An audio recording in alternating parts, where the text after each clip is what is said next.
கோவையில் அந்த மாணவிக்கு நடந்த துயர சம்பவம் குறித்து தான் ஊடகங்கள் முழுக்கும் பேசப்பட்டு இருக்கு. அந்த குற்றவாளிகளை பார்த்தீங்கன்னா இன்று காலை துப்பாக்கி சூடு நடத்தி அந்த 3 குற்றவாளிகளை கைது பண்ணியிருக்காங்க. கேவலங்கட்ட ஆட்சி முறையை தொடர்ச்சியாக 34 இதுவரை பாலியல் குற்றங்கள் நடந்திருக்கிறது 4.5 ஆண்டுகளில். அந்த இருக்கையிலிருந்து எட்டி பார்க்கிறார்கள். 3 பேர் சுற்றி தனது காரை வளைத்திருக்கிறார்கள் என்று உணர்ந்த காதலன் 6 இடங்களில் வெட்டு. அது அருவாளை திருப்பிட்டு வெட்டியிருக்காங்க. கத்துறதுக்கு முன்னாடியே காதலினுடைய வாயை குத்தி அரை நிர்வாண குளத்தில் இருந்த அந்த மாணவியை இடது பக்கம் இருக்கிற கதவை திறந்து இழுத்து கொண்டு போய் 2 பேர் அண்ணனும் தம்பியும் மிகப்பெரிய அந்த கம்மாக்கரை போன்ற ஒரு இடத்துக்கு கீழே கொண்டு போய் இவர்கள் 10:45 மணிக்கு தொடங்கிய அந்த கற்பழிப்பு சம்பவங்களுக்கு ஈட்டு பீளமேடு காவல் நிலையத்தில் புகார். காவல்துறையை தேடுகிறோம் என்று சொல்லிவிட்டு அவனை அங்கே உட்கார வச்சுட்டு, நான் என்ன சொல்கிறேன்னா, அந்த காவல்துறை எதுக்கு தான் இருக்குன்னு எனக்கு புரியவே இல்லை. என்ன இதை முடிங்கிக்கிட்டு இருந்தீங்களா நீங்கள்? இப்பொழுது புரிகிறதா உங்களுக்கு ஆட்சி நிர்வாகம் எவ்வளவு அவலம் கெட்டு கிடக்கிறது என்பதை நமக்கு புரிய வைக்கிறது.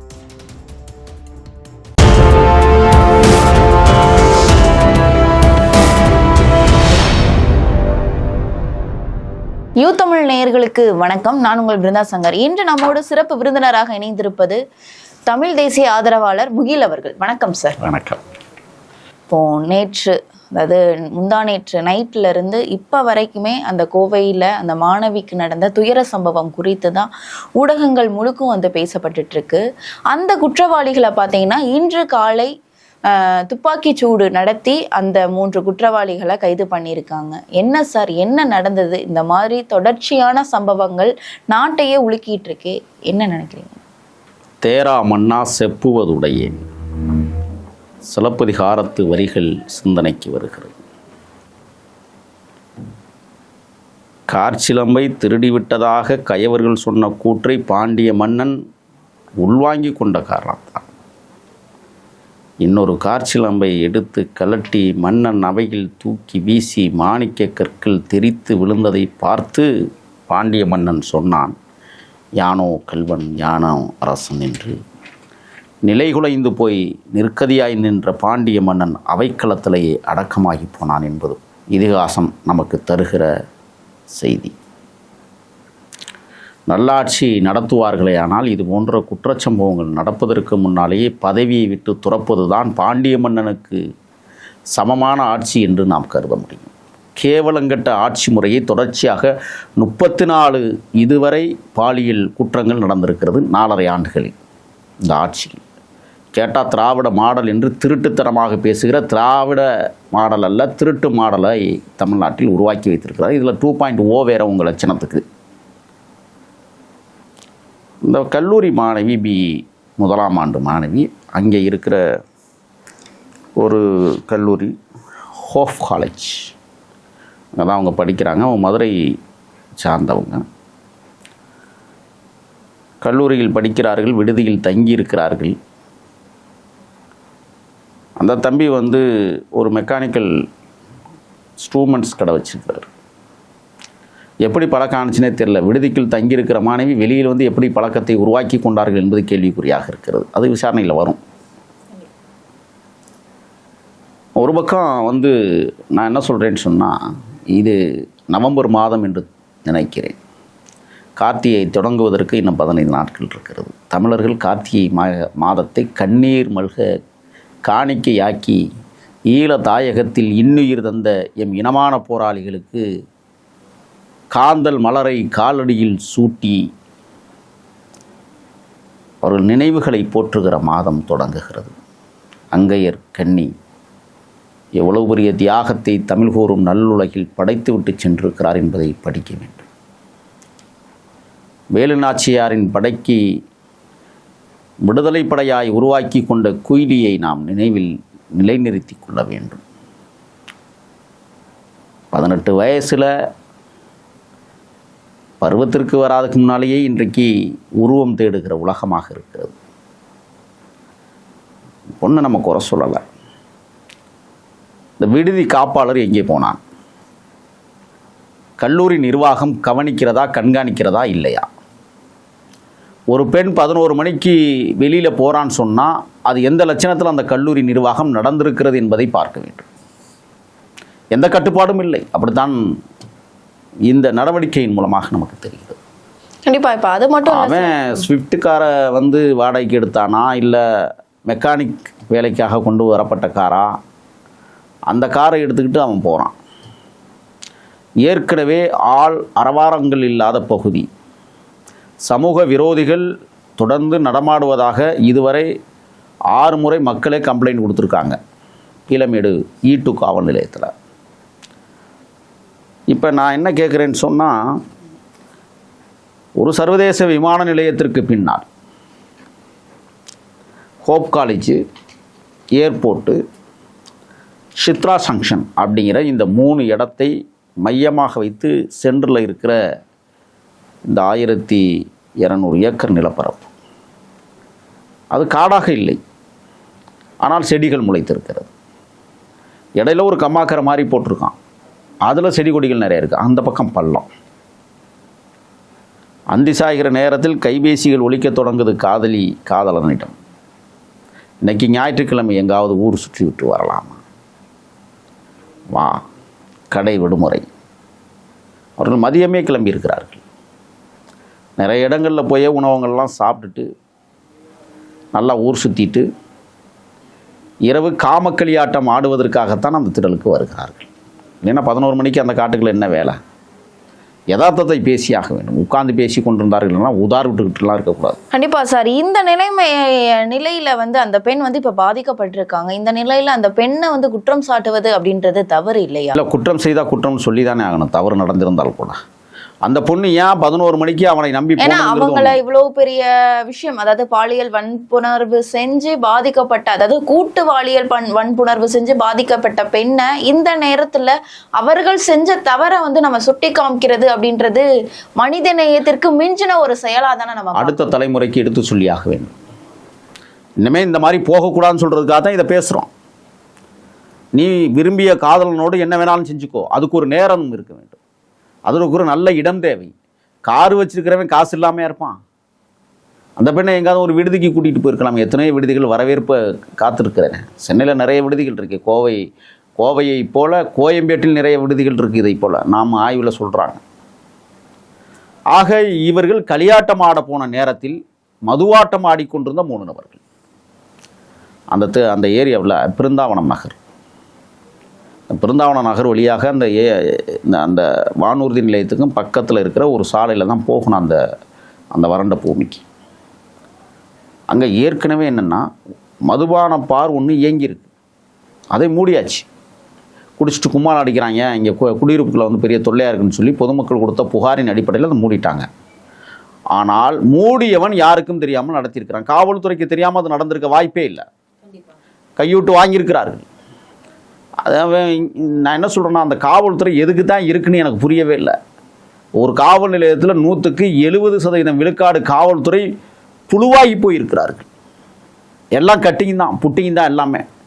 அங்கே இருக்கிற ஒரு 30% அதிகாரிகள் நேர்மையோடும் நியாயத்தோடும், இன்னும் சொல்ல போனால் தம் பெண்டு பிள்ளைகளை நேர்மையான முறையில் காப்பாற்ற வேண்டும் என்பதற்காக களப்பணியாற்றுகிறவர்கள் நான் ஒரு சொல்லிட்டு வைக்கிறேன். ஆனால் கையூட்டே தனது வாழ்க்கை என்று கருதி கொண்டிருக்கிற காவல் நிலையத்தின் சில ஊதாரிகள் இது போன்ற பார்களை ரகசியமாக நடத்த விட்டு அவனிடம் ஒரு நாளைக்கு 2000 3000 கட்டி வாங்குறதில் பிழைப்பு நடத்துவதால் தான் இது போன்ற காரியங்கள் அங்கே அரங்கேற்றமாயிருக்கிறது. வருவான், நீங்கள் கேட்ட கேள்வியெல்லாம் நிறைய இருக்குது. இப்போ இந்த கார் போய் அழகா இரவு 10:52க்கு நின்றதாக செய்தி. 11:20 அவர்கள் அங்கே காருக்குள்ளே தான் இருந்திருக்காங்க. முன்னால் ஒரு பேக், அந்த பொண்ணோட பேக்கு, அந்த பொண்ணோட துப்பட்டா முன்னாடி இருக்குது.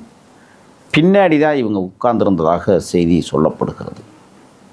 பெண் இருக்கையில் என்ன நடந்துச்சுங்க, அதில் அரை நிர்வாணத்தோடு தான் அந்த பெண் இருந்ததாகவும் அதை சமூக விரோதிகள் 3 பேர் பார்த்து விட்டு நோட்டம் பண்ணிட்டு தான். கண்டிப்பா அந்த சமூக விரோதிகள் அந்த 3 நபர் வந்து அந்த பெண்ணை வந்து கிட்டத்தட்ட 2-3 மாதங்களாகவே பின்தொடர்வதாகவும், 1 மாதத்திற்கு முன்பே இந்த மாதிரியான வேலைகளை செய்ய போது அங்க அக்கம் பக்கத்துல வந்து சுற்றி ஆட்கள் அதிகமா இருந்ததுனால அப்பவே அது வந்து தவறு நடக்கிறத வந்து அவங்களே நிறுத்தியிருக்காங்க.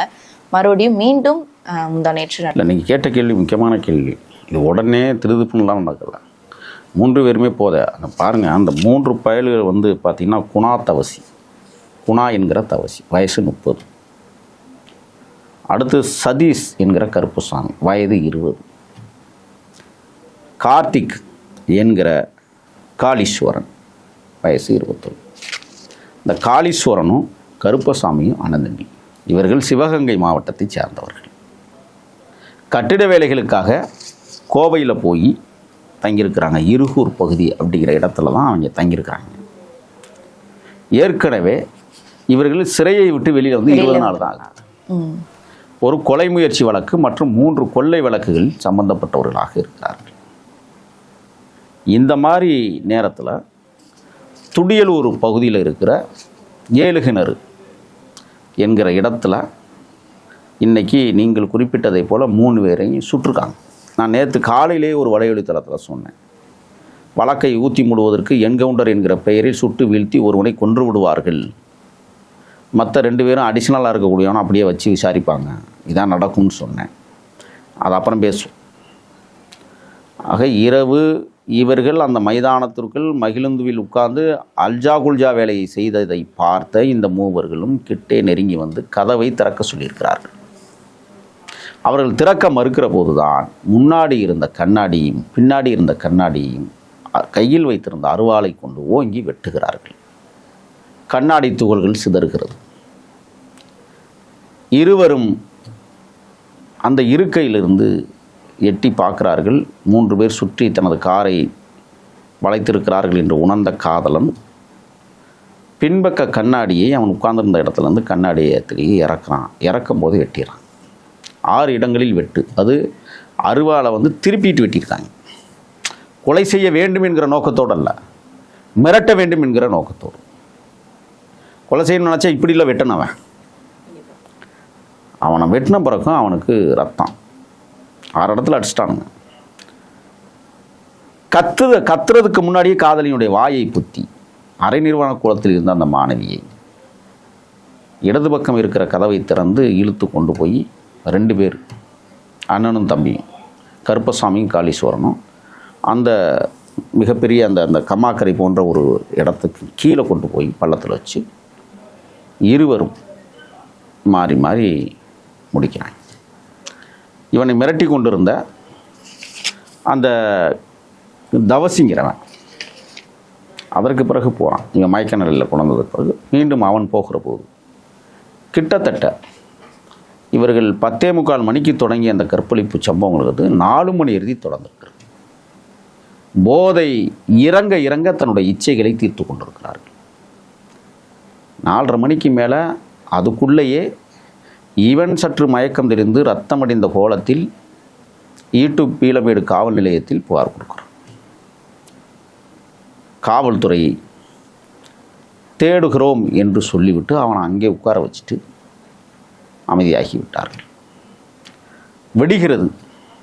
காலை கடன்களை முடிக்க போனவர்களுடைய காதுகளில் முனகல் சத்தம் கேட்டதற்கு பிறகுதான் ஏதோ ஒரு பெண் குரல் கேட்கிறது என்று போய் பார்க்கிற போது உடம்பில் ஒட்டு துணி கூட இல்லாமல் தனது 2 கைகளால் மார்பகங்களை மறைத்து கூனி குறுகி உட்கார்ந்த நிலையில் அழுது கொண்டிருக்கிறார். உடனடியாக அவர்கள் காவல் நிலையத்துக்கு தகவல் கொடுத்து பிறகு 7 மணிக்கு தான் காவல்துறை அந்த இடத்துக்கு வருகிறது. அப்படி என்றால் காவல்துறையுடைய செயல்பாடு என்னவாக இருக்கிறது? காவல்துறையின் குடும்பத்தில் பிறந்த ஒரு பெண்ணுக்கு இப்படி ஒரு சூழல் ஏற்பட்டிருக்குமே ஆனால் அந்த காவல்துறை உடனடியாக என்ன செய்திருக்கும்? ஆக அவங்க வீட்டுகள் எல்லாம் பெண்கள் இருக்கிறதா இல்லையா? சம்பளம் வாங்குறீங்களா இல்லை வேற எதையும் திங்கிறீங்களா? இந்த கேள்வியை நான் வைக்க விரும்புகிறேன். இப்போ இந்த ஈட்டு பீளமேடு காவல்துறையினுடைய ஆய்வாளர், மரியாதைக்குரியெல்லாம் சொல்ல மாட்டேன், அர்ஜுன் அவர்களை விசாரணை வளையத்திற்குள் கொண்டு வரப்பட வேண்டும். கொண்டு வரப்படுமா? படணும். இல்லைன்னா அரசு அவனை பாதுகாக்கிறது என்று அர்த்தம். இவருக்கு தெரியாமல் அங்கே மதுபார் கடை திறந்திருக்க வாய்ப்பே இல்லை. ஆய்வாளருக்கு தெரியாமல் அவருக்கிட்ட ஏரியாவில் கள்ளத்தனமாக மது விற்க முடியுமா? அப்போ அவர் கையூட்டு வாங்கியிருக்கிறார், கையூட்டு வாங்க சொல்லியிருக்கிறார். இந்த குற்றச்சாட்டை நான் பதிவு பண்ணுறேன். ஆகையால் தான் அவர்கள் நிர்வாண கோலத்தில் சுமார் 4.5 மணி நேரத்திற்கு மேலாக போராடிய அந்த தங்கை காப்பாற்றுவதற்கு எவராது வந்துவிட மாட்டார்களா என்று கூனி குறுகி உட்கார்ந்த நிலையில் இருக்கிறதை இந்த நடவடிக்கையை காவல்துறை அங்கீகரித்திருக்கிறது. 7 மணிக்கு போய் அந்த பொண்ணுக்கு உடையெல்லாம் எடுத்துக்கொண்டு போய் கொடுத்து அதற்கு பிறகு அந்த பெண்ணை கூட்டிகிட்டு போய் விசாரணை செய்து உடனடியாக அங்கே இருக்கிற தனியார் மருத்துவமனையில் கொண்டு போய் சேர்க்குறாங்க. நேற்று காலையிலேயே சேர்த்துட்டாங்க, 8-9க்கெல்லாம் சேர்த்துட்டாங்க. அங்கேருந்து இப்பொழுது கோவை அரசு பொது மருத்துவமனை மருத்துவக் கல்லூரியில் சேர்த்துருக்காங்க. அந்த பையனை அங்கே தான் சேர்த்துருக்காங்க. 2 பேரும் இன்னமும் சரியான நிலைப்பாட்டிற்கு வரவில்லை. இப்படி ஒரு அசம்பாவிதம் கோவை நகரத்துக்குள்ளேயே, அதுவும் விமான நிலையத்திற்கு பின்னாலேயே நடந்தேறி இருக்கிறது என்றால் கண்டிப்பா அந்த இடத்துலலாம், அதாவது கோவை விமான நிலையம் அப்படின்றது எவ்வளவு பெரிய இடம், அந்த இடத்துல சிசிடிவி கேமரா இல்லையா, காவலர்கள் இல்லையா அப்படின்ற கேள்வியெல்லாம் அடுத்தடுத்து மக்கள் தரப்புல இருந்து மக்களே வைக்கிறாங்க, மக்களே எழுப்புறாங்க. இப்பொழுது புரிகிறது அவங்களுக்கு ஆட்சி நிர்வாகம் எவ்வளவு அவலம் கெட்டு கிடக்கிறது என்பதை நமக்கு புரிய வைக்கிறது. விமான நிலையத்திற்கு பின்னால் மிகப்பெரிய ஃபோகஸ் லைட்டுகள் இயங்கி கொண்டிருக்கும். தினந்தோறும் அங்கே மது மட்டும் விற்பதல்ல, கள்ளத்தனமாக அனைத்து போதை வஸ்துகளும் அங்கே விற்கப்பட்டிருக்கிறது. நேற்றைய தினம் அங்கே எமது தேசிய தலைவருடைய தம்பிகள், அவன் வழிவந்த உறவுகள் அந்த பாரை அடித்து நொறுக்கியிருக்கிறார்கள். அந்த தம்பிகள் சொல்லுகிறார்கள், ஆயிரக்கணக்கான போத்தல்கள் அந்த திடலில் கிடக்கிறது என்றால் அப்போ அது குடிகாரன் இடமாகவே மாற்றி வைத்திருக்கிறது காவல்துறை. தினந்தோறும் ரைடு பண்ணணும்ல, என்ன வேணாலும் நடக்கலாம்ல. கண்டிப்பா இதெல்லாம் செய்ய தவறியனால அந்த இடத்துல இந்த மாதிரியான அசம்பாவிதம் நடக்குது. அப்போ இது காவல்துறை தான் இதற்கு முழு பொறுப்பு ஏற்க வேண்டும். காவல்துறை தான் காரணம். அதுக்காகத்தான் அந்த காவல் ஆய்வாளரை அர்ஜுனை உடனடியாக தகுதி நீக்கம் செய்யணும்னு நான் சொல்கிறேன். அதை காட்டி உங்களுக்கு என்ன வேலை, என்ன இதை முடிஞ்சிக்கிட்டு இருந்தீங்களா நீங்கள்? ஒன்று, இப்போ இந்த துடியலூர் பகுதி வெள்ளைக்கிணறுங்கிற இடத்துல ராத்திரி 3 பேரை சுட்டதாக செய்தி வருது. என்ன பண்ணியிருப்பாங்கன்னு நான் சொல்கிறேன். பிடிச்சிட்டாங்க, நேற்று மதியமே பிடிச்சிருப்பாங்க. பிடிச்சி விசாரித்து என்ன நடந்துச்சு ஏது நடந்துச்சு எல்லாம் வாக்குமூலம் வாங்கிட்டு ஒரு அருவாளை அவங்கள்ட்ட வச்சுருப்பான். அருவாளை எப்போதுமே கையில் வச்சுக்கிட்டு தெரிய மாட்டான். இந்த மேட்ரு முடிஞ்சோன்னா அருவாளை தூக்கி எங்கேயாவது ஒழிச்சு வச்சு கொடுத்தான் தெரிஞ்சிருப்பான். எங்கடா இருக்க அந்த அருவா, போய் எடுத்துகிட்டு வாங்கடா, வாங்கடா போவோம் அப்படி எடுத்துகிட்டு வர வச்சு ஓடுங்கடா ஆமாம். அதெல்லாம் இல்லை, 2 கையையும் பின்னாடி கட்டி காலை 2ஐயும் நீட்டை வச்சுட்டானுங்க. 3 பேரையும் அண்ணன் தம்பி 2 பேருக்கு டொம்மு டொம்முன்னு 2 ஈடு முனங்காலில் ரத்த வெள்ளத்தில் சரிஞ்சான். அவன் இன்னொருத்தர் இருக்கான் பாருங்க, குணா என்கிற தவசி, அவனுக்கு ஒரு காலில் மட்டும் ஒரு ஈடு. நள்ளிரவில் குறிபார்த்து சரியாக முனங்காலில் சுடுற மகத்தான மாவீரர்கள் நீங்கள் தான். ஒருத்தன் ஓடுறான்னு வச்சுக்கோங்களேன், ஓடுனா குண்டு எந்த பக்கம் அடிக்கும்? கண்டிப்பாக பின்பக்கம் அடிக்கும். ஆனால் நீங்கள் பார்த்தீங்கன்னு சொன்னால் ரத்தம் வடிந்த கட்டை பார்த்தீங்கன்னா இங்கேருந்து ரத்தம் வடிஞ்சிருக்கு. அப்போ முனங்காலில் உட்கார வச்சு சரியாக அந்த எலும்பை குறி வச்சு சுட்டிருக்காங்க. சுடப்பட வேண்டியவர்கள் தான், அதில் மாற்று கருத்து இல்லை. நான் அவங்களுக்கு வக்காலத்து வாங்கலை. ஆனால் சட்டம் இருக்கிறது. சட்டத்தை இவர்களே கையில் எடுத்து விடக்கூடாது. இப்போ அவன் 3 பேருமே ஊனம்தான். நீ வாழ்நாள் முழுவதும் ஊனம்தான், எந்த வேலையும் செய்ய முடியாது, கட்டட வேலையெல்லாம் போக முடியாது. எலும்பை நொறுக்கிட்டாங்க தோட்டா வச்சு. இரத்த கசிவுகள் அதிகமாக சென்று கொண்டிருப்பதாக மருத்துவ ஆய்வுக்குழு இப்போ சொல்லுது. ஆனால் இன்னைக்கு சாயங்காலத்துக்குள்ள ஒருத்தன் போயிடுவான், அப்படிதான் எனக்கு தோணுது. இதில் இந்த 30 வயது தவசி இருக்கிறான் பாருங்க, இவன் தான் இதுக்கு டீமாக இருந்திருப்பான். அவங்க 2 பேரும் ரொம்ப சின்ன பயிலுங்க. ஏன் தவசிக்கு மட்டும் 1 குண்டு, இவங்களுக்கு 2 பேருக்கும் ஏன் 2 குண்டு? இப்போ உங்களுக்கு புரியும்னு நினைக்கிறேன். திட்டமிட்டு காவல்துறை, அதுவும் குறிப்பாக அந்த பீலமேடு காவல் நிலையத்தினுடைய ஆய்வாளர் அர்ஜுன் அவர்களும், அதற்கு பிறகு சரவணம்பட்டி காவல் ஆய்வாளர் ஞானசேகரனும் சேர்ந்து அவங்களுடைய டீமும் இப்போ என்கவுண்டர் என்கிற முறைக்கு போய்விடாமல். ஏன் என்கவுண்டர் போல தெரியுமா? நேற்று காலையிலே நம்ம பேசிட்டோம். நம்ம ஒருத்தனை சுட்டு போட்டுருவாங்க, வழக்கை ஊற்றி மூடிடுவாங்க. நம்ம நேற்று காலையில் பேசினோம். நேற்று மாலையில் மரியாதைக்குரிய பாரதிய ஜனதா கட்சியினுடைய பொறுப்பாளர் வானதி சீனிவாசன் வந்து சொன்னாங்க, நிச்சயமாக வந்து என்கவுண்டர் நடக்கும், வழக்கை மூடிடுவாங்கன்னு சொல்லி அவங்க ஒரு ஸ்டேட்மெண்ட்டை கொடுத்தாங்க. இதில் சரவணகுமார் அப்படிங்கிற ஒரு காவல்துறை அதிகாரிக்கு, காவல்துறை நண்பருக்கு இடது மணிக்கையில் வெட்டு. வழக்கம் போல் என்கவுண்டர் பண்ணுறாங்கல்ல, குற்றவாளிகள் வைத்திருக்கிற துப்பாக்கியோ அருவாளோ போலீஸுக்கு இடது கையில் மட்டும்தான் வெட்டுவாங்க. மூஞ்சி, முகரை, கால், மேலு எதையும் அந்த அருவா படாது. அந்த இடது கையில் மட்டும்தான் வெட்டி மணிக்கட்டில் இப்போ வெட்டு. அவரும் இப்போ மருத்துவமனையில் சேர்க்கப்பட்டிருக்கிறார். அப்படி என்றால் இப்போ கோவை ஆணையர் சரவணசுந்தர் அவர்கள் ஒரு அறிக்கையை பேட்டியாக கொடுக்குறாரு. என்ன நடந்துச்சு, ஏது நடந்துச்சு, எல்லாம் கெட்டதுக்கு பிறகு தான் உங்களுக்கு கண்ணு தெரியுமா? எல்லாம் முடிஞ்சதுக்கு பிறகு தான் முனைப்பாக செயலாற்றுவீங்களா? முடுக்கி விடுவீங்களா? நடப்பதற்கு முன்னாலேயே நீங்கள் என்ன பண்ணிக்கிட்டு இருந்தீங்க? இப்போ என்ன சொல்ல வராங்கன்னா, இந்த மாதிரி நடந்துச்சு, இத்தனை மணிக்கு நடந்துச்சு, இத்தனை மணிக்கு நடந்துச்சு. அத்தனை மணிக்கு உங்கள் காவல்துறை என்ன பிடுங்குச்சு? இரவு பணி ரோந்து இருக்கா இல்லையா? வச்சுருப்பாங்க இரவு பணி ரோந்து. எதற்காக தெரியுமா? 10 மணிக்கு மேலே பாரில் ஒழுங்காக வியாபாரம் நடக்குதா? 3 மணிக்குள்ள உன்னுடைய வருமானத்தில் 3000 கொடுத்துரு. அதுக்காக ரோந்து பணிகள் போகும். இந்த மாதிரி பணிகளை பாதுகாக்கிறதுக்கு ரோந்து பணி போகுமா? போயிருந்தால் இந்த மாதிரி சம்பவம் நடந்திருக்குமா? கண்டிப்பாக. இந்த கேள்வியை தான் நமக்கு. இப்போ திருட்டு மாடல் ஆட்சியில் 34வது இது போன்ற வன்கொடுமை, கற்பழித்து வன்கொடுமை செய்த வழக்குகள் 34. கண்டிப்பா. இதற்கு எல்லாமே மூல காரணம் பாத்தீங்கன்னா போதைப் பொருள் சவகாசம் மட்டும். இந்த போதைப் பொருளை ஒழித்தால் இந்த மாதிரியான பிரச்சனைகள்ல தவிர்க்க முடியும் அப்படின்றது நம்மளால ஒவ்வொரு விஷயம் நடக்கும் போதும் அதோடைய இறுதியில நம்ம புரிஞ்சுக்கக்கூடிய விஷயம், அதாவது மக்களுக்கு தெரியக்கூடிய ஒரு விஷயமா அந்த போதைப் பொருள் தான் ஆயிட்டு இருக்கு. இந்த போதைப் பொருளை நிறுத்துமா தமிழக அரசு? இதற்கு பின்பு நாடும் தடுக்கிறதற்கு வாய்ப்பு இருக்குன்னு. வருமானம் போயிரும்ல, காவல்துறைக்கே வருமானம் போயிடும், அரசுக்கும் வருமானம் போயிடும். எப்படி தடுப்பீங்க நீங்கள்? இன்றைக்கும் குட்கா வந்து வீதி வீதியாக வைக்கிறான் தெரியுமா உங்களுக்கு? நான் காட்டவா?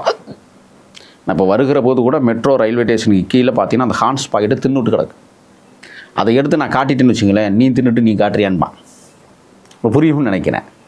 இங்கே புகார் கொடுத்தவர்களே குற்றவாளிகள். அப்படித்தான் இந்த அரசு கொண்டு போய்கிட்டு இருக்கு. தமிழ்நாடு முழுவதும் மது மற்றும் போதைப்பொருள் வஸ்துக்கள் அளவு கடந்த 1000 மடங்கு இல்லை, 10,000 மடங்கு இல்லை, கோடி மடங்கு ஒவ்வொரு கோடியிலும் விற்கப்படுகிறது.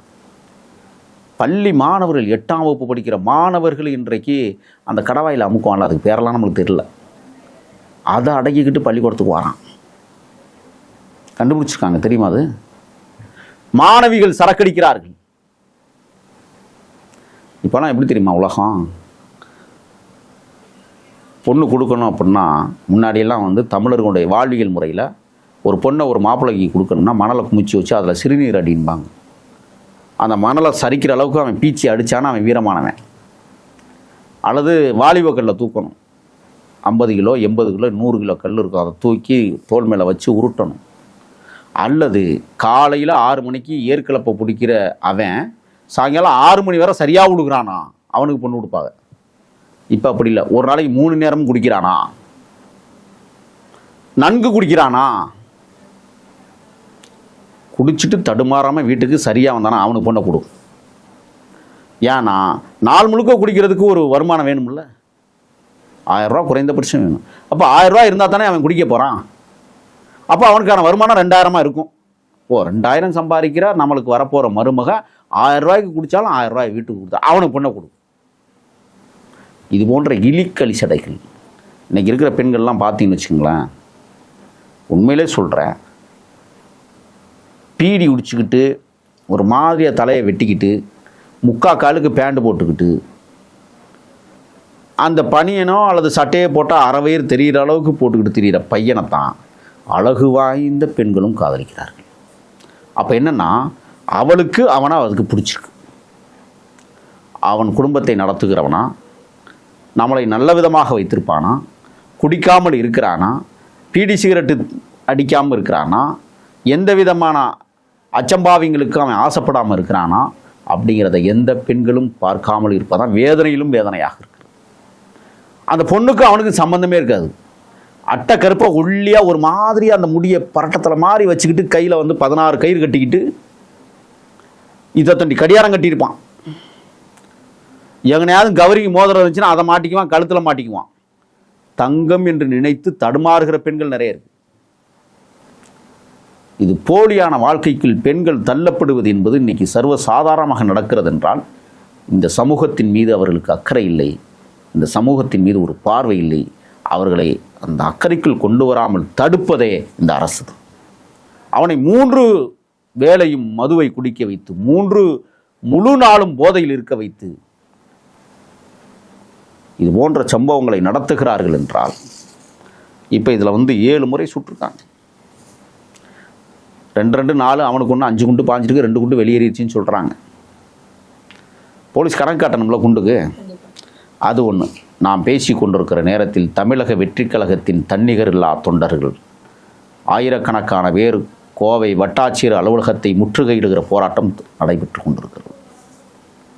அனைத்திந்திய அண்ணா திராவிட முன்னேற்ற கழகத்தின் கழக சொந்தங்கள் வட்டாட்சியர் அலுவலகத்தை எதிர்முதிருமாக தாவேகாவும் அதிமுகவும் முற்றுகையிட்டு மிகப்பெரிய ஒரு போர்க்களத்தை அங்கே உருவாக்கி கொண்டிருக்கிற நேரத்தில் நாம் பேசி கொண்டிருக்கிறோம்.